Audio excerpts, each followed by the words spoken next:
Welcome back to another episode of the Gimmick Podcast. I'm Rachel. And I'm Tyler. Well, it's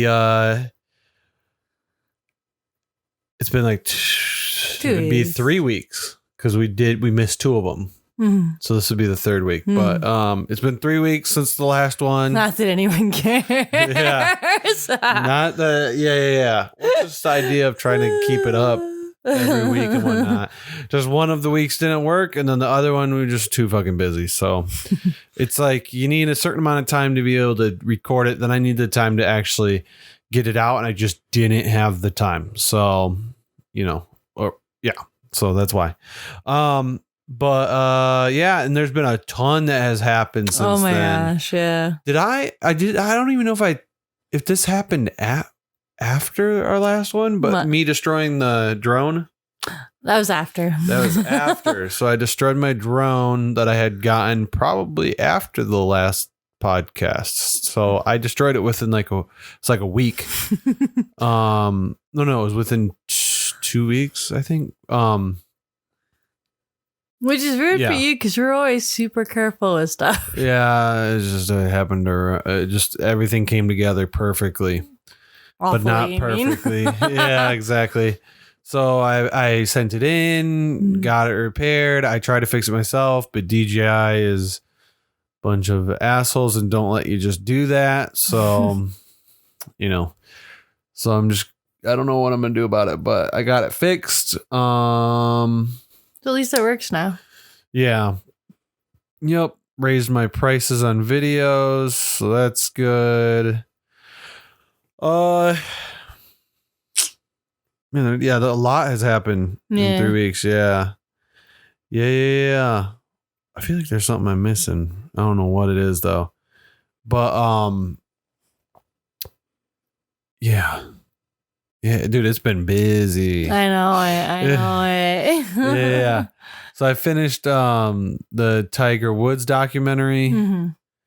Mm-hmm. Boy, they That's a lot. Well, you didn't watch the part where they go hard in it. They left no punches, but they rounded all. I guess however you say the saying, but they rounded all at the end, and it's ultimately like the gist of it is, he's human. Mm-hmm. So he can make mistakes, guys. But remember, he's a human. Here's the thing. He's gonna fuck up. What's up? See, especially watching that first part, what really struck me is it is so important to see diversity. Instances like Tiger Woods and all these historic firsts are so important because if you don't see anybody that looks like you doing something, you got to get closer to the mic. You're too loud. So if you don't see anybody that looks like you doing a thing, it can be kind of difficult to imagine it getting done or being done or yourself being able to do it. Well, if you watched it, they brought up, man, you should have really watched the rest, but no, they kind of bring up he got a lot of shit. Yeah. It's his personal life. He cheated. That's his fucking problem. It's not everybody who's watching him. Like, who fucking cares ultimately besides his family and his friends maybe, but it shouldn't affect anybody else. But then he did an asshole move. That's on him. On the flip side. But everybody's treating him like he fucking did them wrong. He doesn't owe anybody nothing. No. But on the flip side of that, he's also got this pressure because if you are the only one doing it and you're suddenly expected to be this example for everyone that looks like you and this this inspiration and there's so much put on you and that's not fair, but you're expected to be some kind of model for so many people when you're the only one doing a thing that your expectations are way different from other people's. Obama, the same thing happened to him. Mm-hmm. I mean, Sidney Poitier, as an actor, playing very exceptional. You have to be exceptional if you're a minority in order. Well, they also talk about how he designed what he was showing everybody, and everybody does that, but he did it to a level where it's like almost impossible to live up to that. Mm-hmm. And you didn't see who the real Tiger was. Well, but the thing is, I also think it's like, you're never going to see anybody for their true self ever. Even if little cracks happen or things happen, you're not going to see the real person. Everybody goes, that's not the Tiger I knew. It's like, you didn't really know Tiger. Mm-hmm. That's what's so interesting about these parasocial relationships is how well do you like, you might think you know this person, but how well do you know this celebrity? They're friends with him and stuff, but it's like, you really didn't know him. Also, yeah, so there's a lot on it. There's, what was I saying? I was saying, how he's human by the end of it. Yeah. But it's like, it's a redemption, but not, I mean, they really covered it good in there. Mm-hmm. Like no one's saying he didn't cheat. The thing is, right. Well, one thing that they just go right over and nobody likes to even talk about is his wife went fucking nuts and like she was abusive when she found out. Does nobody remember this? People make jokes about it where remember she smashed his windows out with a golf club. That is real. Okay. She came after him while he's driving. That's why he crashed in front of his house. How come we don't cover that at all? Like, imagine if a woman cheated and a guy did that, you would hear about the guy doing that and people would be like, that's fucked up. It's the power dynamic. What about it? It doesn't matter. She still used fucking violence. What? No, I know, but it's part of it is the power dynamic of as a dude, and not only that, he's a famous dude who holds most of the cards in this relationship. Yeah, you get the benefit. Wait, what? The benefit of being attacked? No, I mean the benefit of like she's doing it probably out of frustration and knowing that no one's gonna take her side anyways. So wait a minute. Fuck it. Why are you defending her? No, I'm not defending. In that situation. I'm not defending. I guess what I'm trying to do is investigate her mindset. I ain't saying it was okay. I'm not saying, but what I'm saying is I bet she was incredibly frustrated. Yes, but that's not an excuse. How powerless she is in that relationship. And when you're powerless, you do ridiculous. She got out with like $250 million. Good for her, I guess. I don't know, man. She fucking made a good amount of money off of that. But still, he's still ultimately Tiger Woods. Okay. He is still ultimately a dude. Yeah. Dude, if you would have seen the rest of it, you would have seen how they treated him. He got treated so badly. Yes. He was the butt of everybody's jokes for so long. And that's where the caveat comes in is yes, he's a man, but he's a black man. Yeah. But they were saying like how. Which is bullshit. The Masters. How like they had like a press conference or something about it before he was going to be there. It's like, why do they fucking care? Why is everybody... It's so fake. I'm watching this press conference footage. I'm like, all you motherfuckers throw stones in glass houses. I guarantee so many of you are cheaters. Get the fuck out of here. You just haven't been caught. Come on now. But what they cover in it, though, is that they're like, you don't see this happen. Do you think this would happen this way if it was like any of the white golfers that were famous? No, you're right. They named a whole bunch of famous ones, but I don't really know their names. That's why I said it's not just that he's a dude, he's a black dude. Yeah. So, there's a little caveat, an asterisk on that. One thing that I find really just so good and just really sweet coming from these motherfuckers. The chicks that he cheated on his wife with are like, I thought I was the only one. And they're all sad about figuring out that there's other chicks he's cheating on his wife with. You can I thought I was the only one, but then also knew he had a wife. So like, you're a hypocrite. Which one is it? Do you think he didn't have any other? Well, I just don't feel bad for them. Well, no, I'm just they try wondering. to make us feel bad for them. No, what I'm wondering is what did he tell them?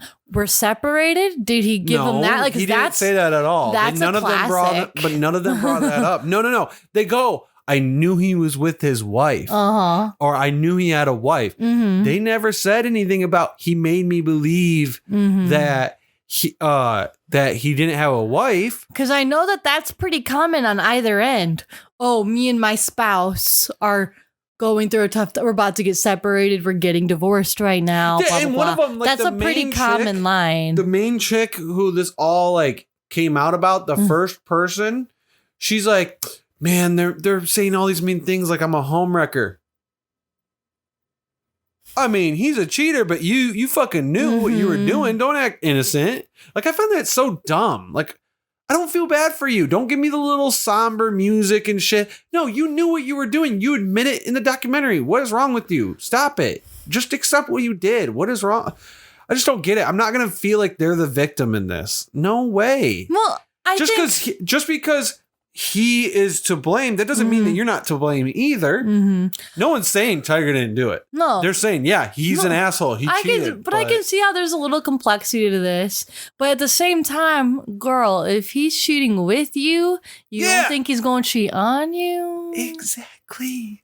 That's what I just don't get. It's but at the same time, you know, that happens a lot. And it's a pretty common thing.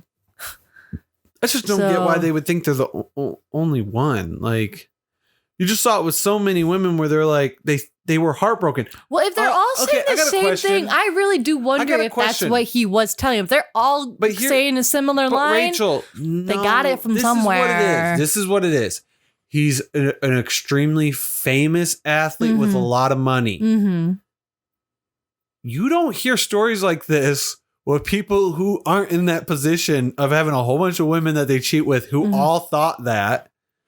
You just don't have it. It's a lot of it's that they didn't fall in love with Tiger. He has like no fucking personality. You watch the documentary, he's like a robot. Seriously. He later on, apparently he's gotten some help and has tried to figure out how to deal with his personality. But the guy is really like cardboard. So that can't be it. It's got to be like his talent mixed with mixed with money. Otherwise, I don't know what else they saw in him. I think being talented covers a multitude of sins. Being rich covers a multitude of sins. I think what they're feeling bad about is that they didn't get him at the end of it all. That they thought that they were the out, they were going to get the money, they were going to get Tiger Woods. And then it all came crumbling down, and then they realize and feel guilt for that or something. Well, maybe, but at the same time, you also have to consider if they're saying practically the same thing, they got it from somebody. I mean, he could have said that stuff. Yeah, but you know he's with his wife. But at the same time, if he's telling you they're getting separated. No, he never said that. They never talk about that in the documentary. All the women that they interviewed did not bring up anything about that. But you said that they thought they were the only one and that whatever. They thought it because they just thought it. They never said that he said it? But they're all saying he never said it. What he said was like something about like, let me make sure this thing's going so I don't fucking mess up. He told them like basically like how much he enjoyed their company and stuff like that. So they just connected the dots thinking that they're the only ones. Like by enjoy their company being like, I feel like I can tell you the truth and stuff like that. There is lie of omission. I mean, if they're feeling like he's investing in them, well, you know, maybe I see why they could have thought that. Yeah, I'm sure they thought that. One of them saw he talked about how he liked to eat cereal and watch children's cartoons to feel like a kid again or something. Like he basically has what Michael Jackson had. Like the whole wanting to you didn't have a youth, so they do what you would consider like a little bit weirder for who they are, what you think. You're like a professional golfer like Tiger Woods. He wants to eat cereal and watch children's cartoons. That's just kind of, it's just weird when you put them together. Like other people, you're like, oh, you watch cartoons and you like cereal, okay? Which we really need to clamp down on this child star thing. Because it is fucking these people up so hard. Yeah. It's not fair to them. Which makes me think like the Britney Spears documentary just came out. They need to really come down on these child labor laws. They not only need to do it for famous people, they got to do it for like the Girl Scouts because that's labor and you're getting free labor. No, would you say the same thing about the Boy Scouts? Yeah. If they're making money for the corporation, then yeah. Well, That's what I see. I see these little girls selling cookies for these adults. That's labor. But Those are children. It supposedly goes back into the program. The idea is that it's like a circular thing. You know how you get money for the program? The adults that are their parents could be paying for this program. Just like Little League, you're paying into it. It's a fundraiser. That's how fundraisers work. Yeah, they're wrong. They shouldn't be like that. You know how much money those little girls bring in with fucking cookies, dude? They're not regular cookies. There's something wrong here. Those cookies don't taste good to me, but everybody else, they taste amazing. So I feel like I'm the one person who isn't addicted to them somehow, or like maybe this is the Matrix and something malfunctioned. But no, I don't think it's right that, like, I remember being in school and they had these fundraisers where you sell frozen pies and stuff they made it look so good in whoever does the photos for those fucking magazines needs to do photos for like all of like your grocery stores, because they make everything look so good. Is there something like against them doing that for regular advertisements? Then you have the assembly too. Then you have the assembly with this dude that comes up and tries to fire everybody up and shows you all the you get a duffel bag. You could win. A duffel bag. You could win a scooter, guys. Yeah.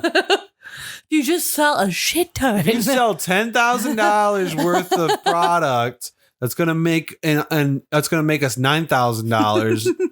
You can get this fucking scooter that costs us maybe $100, but obviously since we're buying in bulk a bunch of it, we're getting it way cheaper. Right. Like those I realized when they started doing that to us that it just wasn't worth it, because I'm like, I would look at the overall picture. Kids at that age normally see the end result and then they just work towards it somehow. And usually they don't make it all the way. They use that as like the carrot to get you to sell anything. Oh yeah. They just want you to sell something. But when I was a kid, I was like, man, I got to do that how many times? I got to do that to how many people? I didn't have a lot of people to get money from. So I was pretty much doomed from the start. So I just never did it. And I'm like, there's no way for me to get anything. And then as we've got older, I'm on the other side of it where like you want to support and fuck, I guess I'll pay $20 for freaking wrapping paper to support you. I know I could go buy it for like $3 at the store, but I'm supporting the school. You know? Yeah, they get support through taxes. Yeah, but a lot of places don't make it. If they're gonna make it or break it off of a fundraiser, then they're doing something wrong. Something's wrong here. If schools are always very aggressive about those.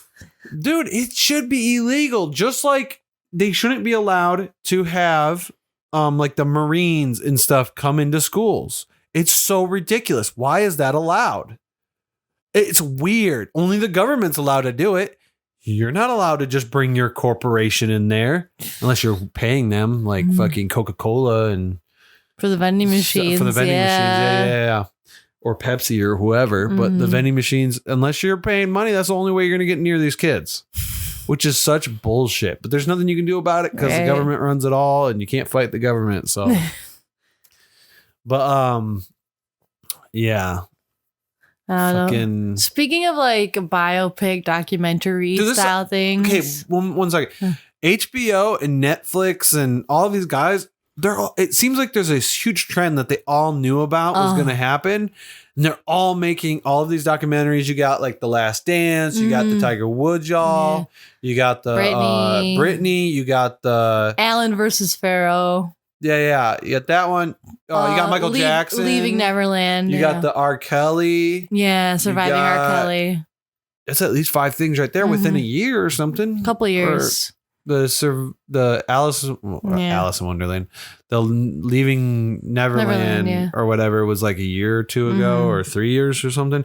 But yeah, maybe that's it. Maybe that's the one that sparked all of these. I don't know. But the documentaries are so good though. I've been watching some of them lately and the conclusion I'm drawing is listen to the artist. Art. How many songs did Britney Spears sing about paparazzi, leave me alone, can you all just stop it? It's driving me crazy. I can't handle this. It's upsetting me. And then you're surprised she comes at y'all with a freaking umbrella when she's trying to strap her kid into a car seat. Well, here's the thing. Bro, how can you How many times does she say stop for you to stop? How can you... One second. Let me just check. How can you... That gets in a weird area because it's like... You know how many songs I've heard where you're like... Yeah, clearly, like... You can't really... If you did that for people's songs, there'd be a lot of different things going on. And not everything, but, again, like with Woody Allen... almost all his scripts are him dating a teenage girl, and then you're surprised that he's a predator. It's almost like he was telling you in his art. Oh, Kanye's out here talking about how he's suicidal and mentally unstable.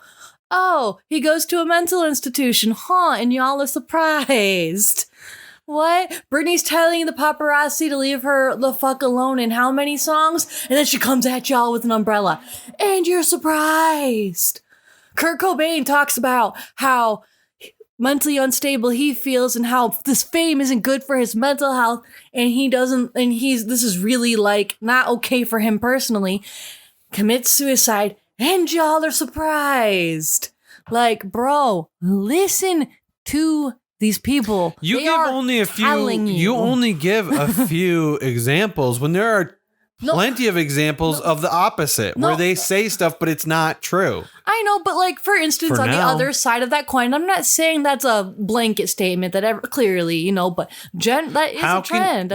How can you choose how can you know when to listen? Well, to when they talk about their songs, Britney's saying, yeah, this is me literally telling the paparazzi to fuck off. Kurt Cobain talking about in a bunch of interviews how this fame is scary and not good for his mental health.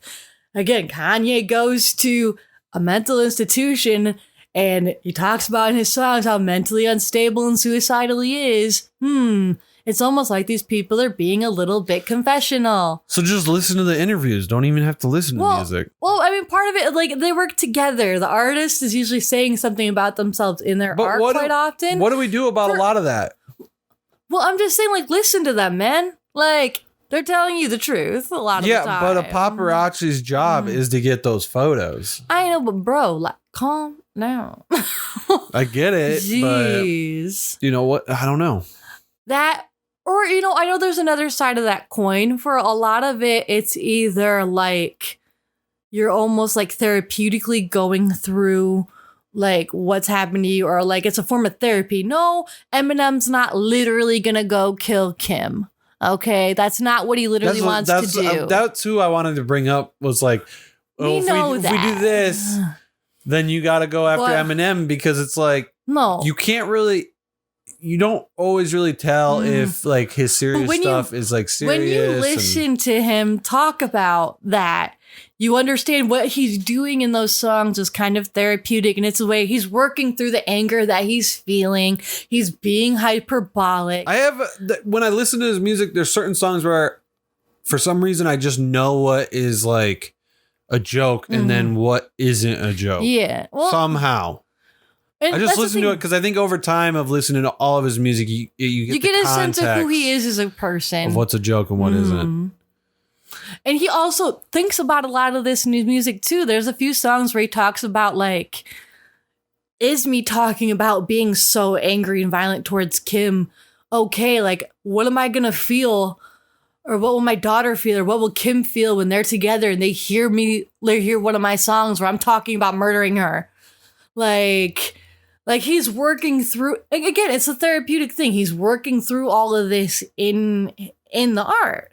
Plus he has the problem that's what good art does. Plus he has the problem of people want certain music from him and he's got to deliver. He's a shock jock. He needs to figure out. He's kind of torn at a certain point. He's a shock rapper, so the idea is he also needs to push and be provocative and whatever. That's part of the persona. Then you've also got instances like maybe like Beyonce and Jay-Z. Half of Beyonce's songs are about cheating in some form or another. So when they say who? Half of Beyonce's music is about cheating. Or being worried, or like some form of like, I'm afraid my man's cheating on me. He better not leave me for some other woman. I really am resentful and angry at you right now because I think you're cheating. Where are you right now? Like, a lot of her music is like, half her songs are that. So when it comes out that Jay-Z cheated, again, not surprising if that's the music that if that's the stuff Beyonce's vibing with, maybe there's a reason she's feeling this right now.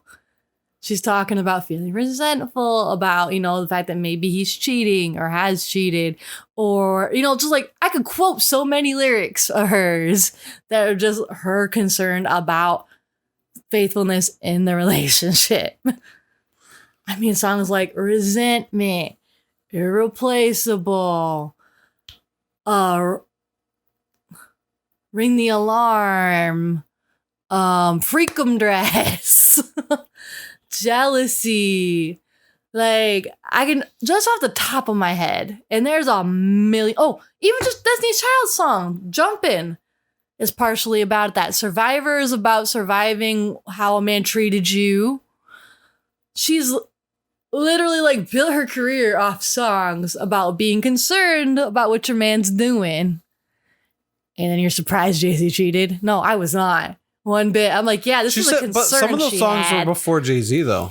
They met pretty early on. When? She was like 17, 18 the first time that they met. And then they were friends for a while and like talked on the phone. And so he's a groomer?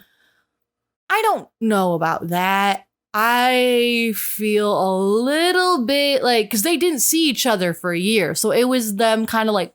It doesn't matter if you see them or not. You can groom somebody without actually seeing them. You can do it over the phone. But at the same time, they aren't together, and her family seems to have been aware. And he tried again, like he talks about in the song too, like I'm trying to be respectful of the boundaries, and that they made boundaries, and that they didn't see each other like for like a year. And then after she left her boyfriend, after a little bit, they started dating after that. Sounds like a groomer. I'm hesitant to say that, because the way that at least they set up boundaries, meaning he knew he needed to set up boundaries. Well, no, it was more like, bro, I got a boyfriend. Okay, well then we'll just chill, and like it seems like they started like friends. It seemed like he knew that she was pretty young and had to wait until she was older to do something, kind of like what a groomer would do. I don't know. I just saying. I don't know. I mean, I feel like. How old was she when she broke up with her boyfriend? 17, 18? So she basically broke up with him when she got old enough? Well, no, it's when she got big. When she got old enough? When she started outgrowing him. And she's talked about that. What do you mean outgrowing him? What? She's Beyonce. So? She's Beyonce. So she's not humble? No, I mean... What do you mean by outgrowing him? What does that mean? Beyonce's not going to be dating no regular ass dude. Okay. She's Beyonce. That's some big comments coming from you. What? I'm just surprised. So... I don't know. So the way that, at least the way the narrative, the way they've said it, I don't know exactly, how true it is, but the way that it's been like portrayed by them and other people is that they started off friends. They met, she was like 17, 18. So, once they see each other, words with one, oh, hey, how are you? Blah, blah, blah, whatever kind of thing. Had a couple of phone calls, getting to, talk a little bit. She breaks up with her boyfriend. They're still kind of chatting and kind of getting close and getting to know each other. And then eventually, after a while, they go on a date and kind of end up together from there. So I don't know how fair it is to say groom. I don't know if that's entirely fair.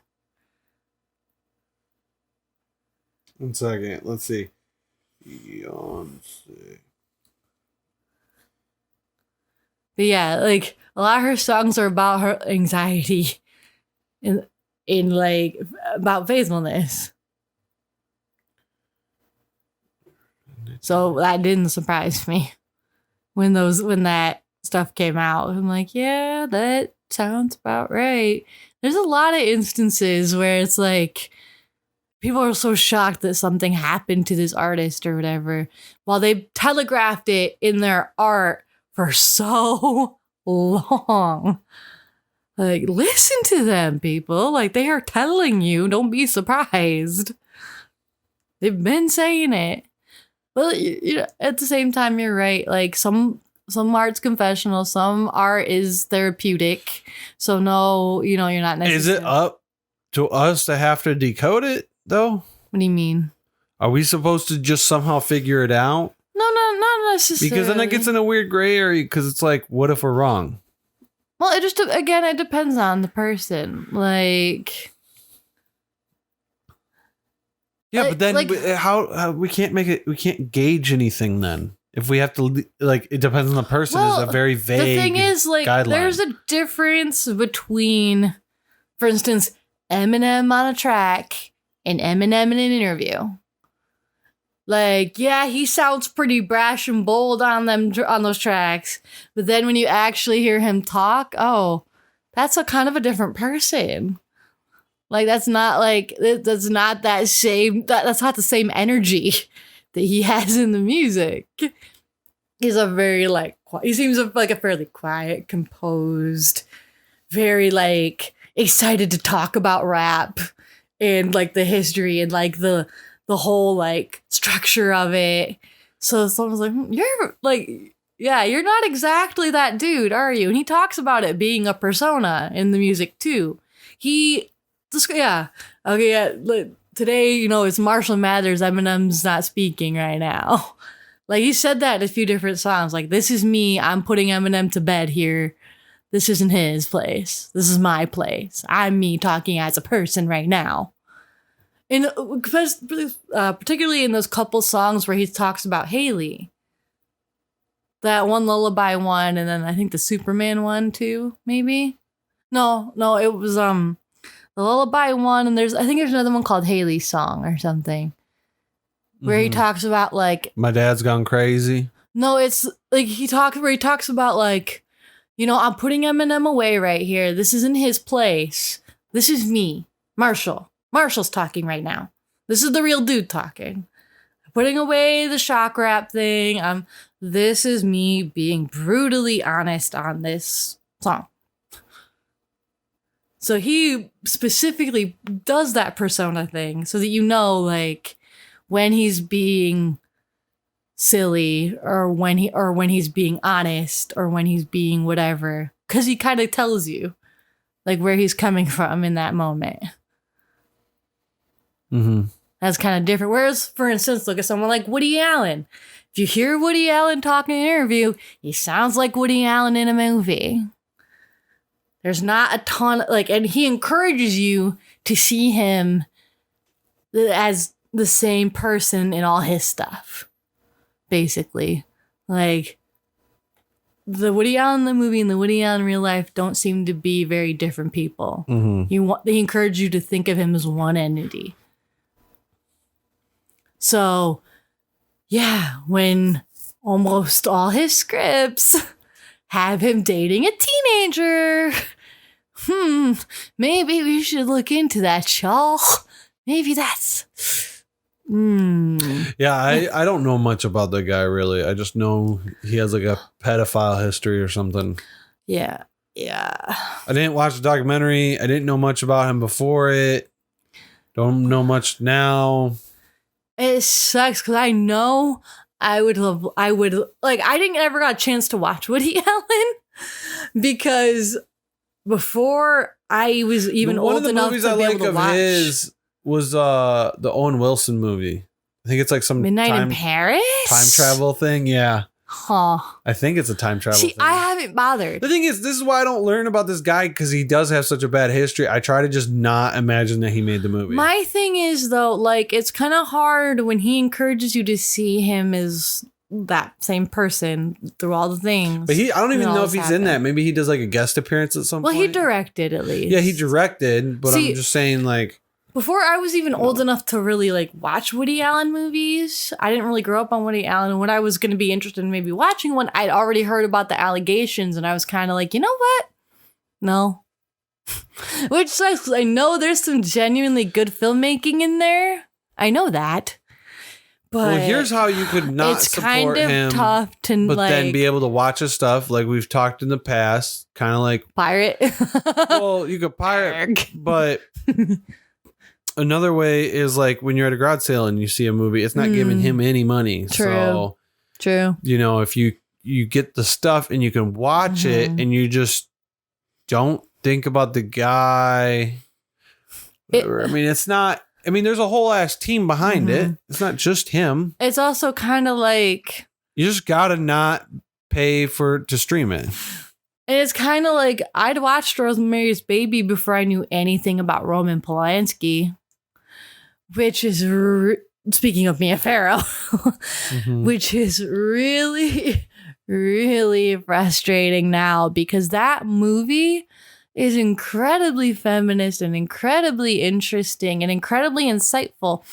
But then I read the book and I realized, oh, you just took everything from this screenplay is just the book. You yourself didn't do a ton. You gotta. So all the credit. The thing is, you gotta understand the book inside and out to be able to make a movie about the book and it feel exactly like the book. I don't think he wrote the screenplay, if I remember correctly. I mean, look at Lemony Snicket, right? They have books and they didn't get it perfectly, so. Well, again, that was the company had an effect on that. You can mess it up. The company had an effect on that. Yeah, but I'm saying you can mess it up though. Is like you have plenty of examples out there where you have books and right and. Is the book really long? Is it about the 90 pages? Well, it's just as I was reading the book, I'm like, I can picture the movie because it's basically, it's so faithful to the book that I'm like, oh, this is basically straight up lifted. Yeah. So any of like the feminist credit I could give him, no, that goes to the writer. That goes to Ira. That doesn't go to Roman. Fuck that. But it kind of goes to the director, though, because the director has to know how to present it so you get those points across. And the best compliment you can give to a director that's making something based off a book is being like, it feels exactly like the book. Because you know how hard it is to cram a book into a movie length? Especially because a lot of them are like 400 pages. You're just not going to fit it. What I'm talking about are the ideas, the themes, the general, and they have to understand all the feminism of the story. I'm crediting that to Ira. I don't have to credit that to Roman. Well, it was there. It was already there when Roman had it. But here's the thing. You can say that all you want, but the fact remains that they had to understand the material to be able to make it in that way for you to see that it looks exactly like the book. You know how hard that is? No, I know. That's very hard. No, I know. But all I'm saying is, you know what? He doesn't get credit for the foundation. Ira gets credit for the foundation. It's his thing. Yeah, he did a good job adapting it. But at the end of the day, the themes and everything, those are Ira's ideas. I get what you're saying, but he still had to understand it to make it happen. And you need a lot of people to understand it for it to happen. But did he? Because his actions kind of say he didn't. No, he can understand that dude, the thing is, when most people do something wrong, a lot of the times they know what they're doing wrong. Mm-hmm. Like in real life, if you steal something, most of the time people know that they're stealing and stealing is wrong, but they'll do it anyways. So that doesn't mean that he doesn't understand. That doesn't mean he doesn't understand it. It just means he doesn't live his life by the way his characters are in his movies. No, it's just like, how does somebody with most people don't, though. That's the thing. How does somebody, like, the book has so much empathy for women. Where is that, Roman? Where is that? Rachel, that's pretty much every fucking film.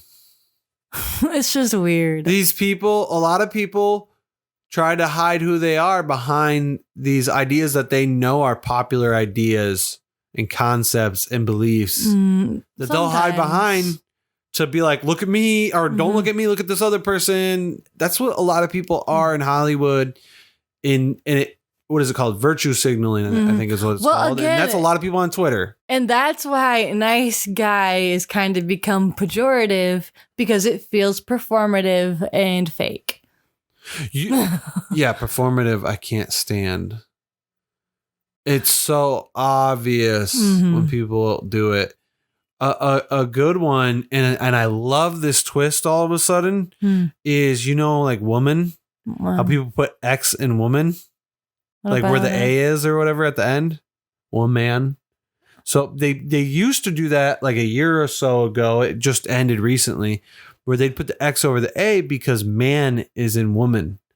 And they don't want to give credit to men or whatever. That's the whole thing. Now it's seen as anti-trans when you use the X, which I'm happy about, because I'm like, dude, it's just so... it was just another thing that people had to get all up in arms about and try to change. It's like, can we just not? And then now they're switching it back. The X feels chromosomal. Yeah. Which is bullshit. Yeah. It's just like, but that's the thing, right? You start getting woke, and then it just like, you can't be woke enough. It'll come right back and get you guys. I'm telling you, you just got to be a good person. Just be a good person.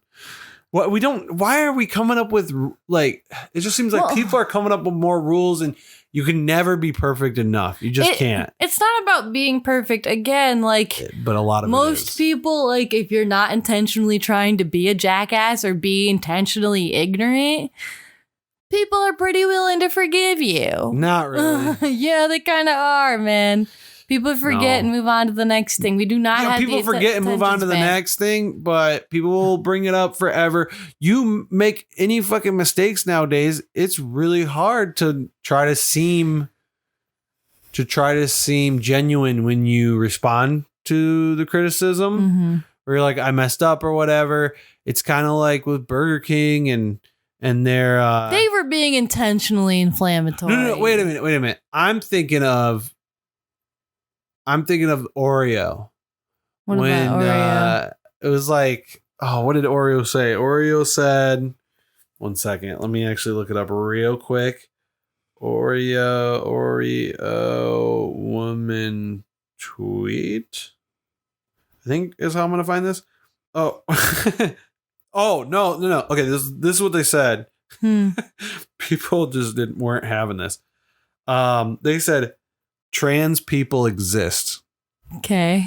Yeah. Both sides didn't like that.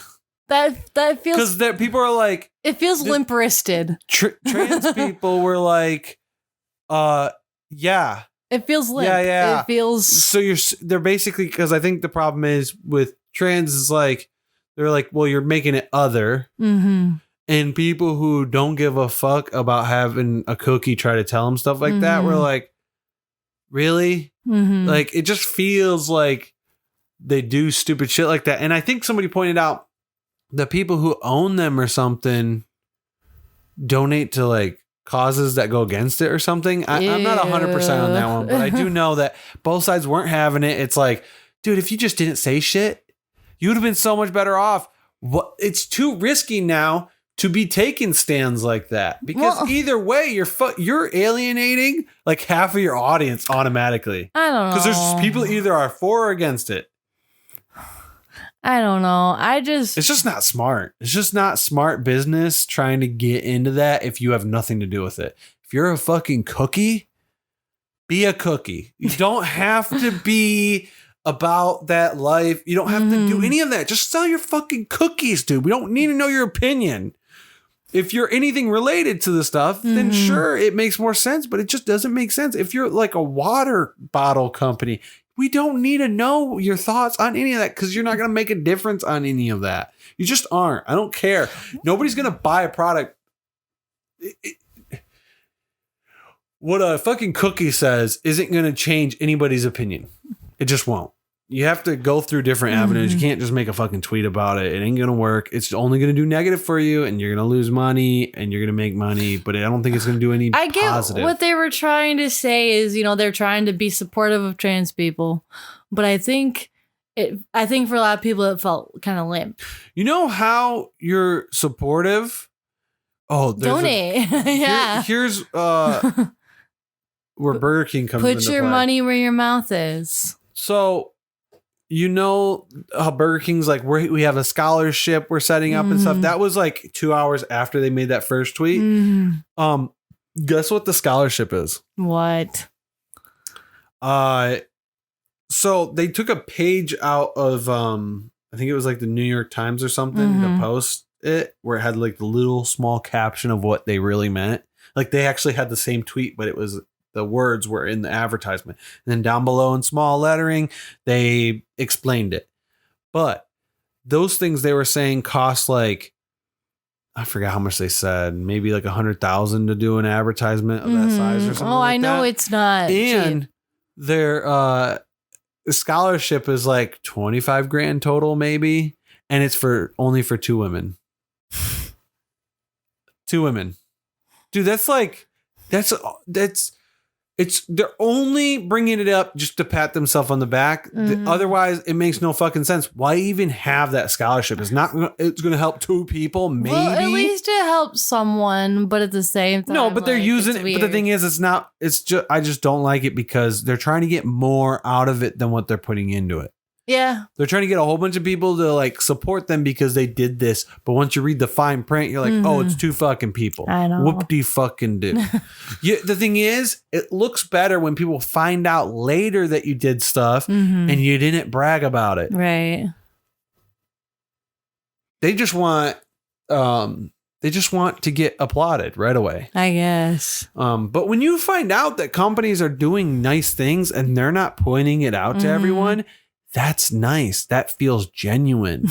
Right. Like if they're trying to hide it that they're doing that stuff, that's even better. Because once you're like, oh fuck, blah blah blah does this, I can't believe it, and you're like, it makes you feel good about supporting them. But when you're like, when they're pulling shit like that, it's like, God, dude, no.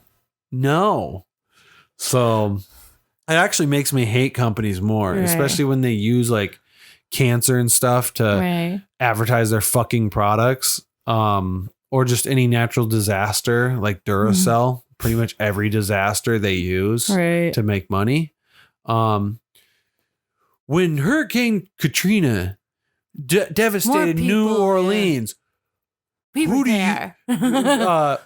what brand of battery do you think those firefighters used? They used Duracell. Or like Dawn, when they cleaned all those fucking animals, which by the way, they didn't have to ever mention in their commercials because we all at the time knew. And that was their best advertising. You don't have to remember it's like all the kids nowadays don't have to know that you did that. It just happened. We all heard about it. And I was like, oh, that's really nice that they're bringing soap out there to clean up these pelicans and shit. And you think about it when you buy soap that you're like, oh yeah, they saved the pelicans or they helped. And then you see commercials where they show off that they did that. And you're like, no, don't do that. Just let it be what it is. So speaking of like commercials and promotions and stuff, we don't have too much time. So I was thinking about the Super Bowl recently because that was like last month. And so people were talking about like the halftime shows and previous halftime shows. And it got me thinking about the Janet Justin thing and the whole wardrobe malfunction. And Khadijah recently made a video about this on YouTube too. Who? And she's a YouTuber. She was kind of talking about it as well. Yeah, but what's the name? Khadijah. Khadijah? Yeah. Okay. She made a video about this too, and it got me thinking about it again as well. Like, I remember when this when the whole thing happened, I remember thinking, watching her apologize, being like, where is he? Why is he not next to her or apologizing first? Why isn't Justin there? I don't remember ever hearing him apologize. I remember him. I'm pretty sure he said something, but I remember her apology. The thing is, he didn't owe me an apology. None of them owed me an apology. No, not about us them owing us an apology. And I felt like it was unfair that they made her apologize for a thing that happened to her. Who made her apologize? She felt, or I guess, like she was made to feel like she needed to go on TV and apologize the next day. Well, it's like, and she did. I remember that. They do have to take. I remember that. One thing that they do kind of gotta, that is their fault in a way, is like they thought about doing the ripping thing to begin with. That's kind of your fault, though. Like both of their fault. Like well, why are you doing that in the first place? You were going to show a bra? No, he wasn't actually. It was he put his hand in a spot and she went to do her twirl, and so it was an accidental. Whoop. It literally said, no, I'm pretty sure it's supposed to rip off the top layer. Because it says, I'm going to get you naked at the end of this song. And that timing is awful. No, if I remember at the time, at least, maybe they've changed their stance and it's no longer the truth. But at the time, I remember the explanation is that he was trying to take off the top layer and there's supposed to be a bra under there. See, I never heard that. But one thing I do remember. So that's why I'm always like, it seemed like it's on purpose. And two, like if it was an accident, then they kind of like, it's still their fault for putting themselves into that position where even if it was a bra, that there's a chance they could have fucked that up. My thing was like, and it's a boob. I don't fucking care. They both said it was an accident. Yeah. They both said it was an accident. Mm-hmm. Okay. So let's believe them. And I don't like the weird narrative of, oh, she planned this manipulative woman. Like, no, I don't think feels gross. If it was on purpose, I don't think it would be just her. No. I think it would be a planned out thing for it to happen. The way the media covered it too was, did Janet plan this? Oh, how manipulative. Oh, poor Justin. I don't know what they said. So innocent. But like, well, he has a perception of that at the time, right? He was like one of those people trying to break out of that mold, but like nobody was buying it. See that? Wait, but we gotta wrap this up. Those were the two big things that I remember. I remember all the dudes that I knew being like, I got to Jason too. Yeah. That was crazy, dude. I was playing Monopoly while watching being Super all Bowl. Like gross and weird and leery about it. I look up at the right moment to see that happen. I'm like, what the fuck? And I look back at my friend. We were playing Monopoly and he's looking down. I'm like, did you just see that? He's like, what did I just miss? I'm like, dude, her tit, dude. It was, he didn't believe it because like, it was a magical moment because you don't see a tit on TV. You just don't. And when was the last time that ever happened? Like, which is never. The weirdly American thing of, you can show somebody getting gutted, but heaven forbid you show a tit. And back then, it was like, what year was that? I didn't really have access to internet, I don't think. So it's like, that was like porn. But one of the things. But we gotta wrap this up. So the fact that okay, I gotta cut this off. It's probably already off. We gotta go. There's so much shit to talk about, guys. We'll just have to talk about this later if we can remember. Okay. Yeah, you didn't feel fair about the whole thing. I just thought it was gross the way the dudes I knew reacted. They all acted like fucking cartoon wolves about it. And I remember also thinking, watching her apologize and not seeing him apologize. Wrap it up. Thinking, where's his? Okay. Where's his apology? Okay. Why does she have to? Okay. That was all I was trying to say. Okay. Anyways, we'll see you next week. Peace.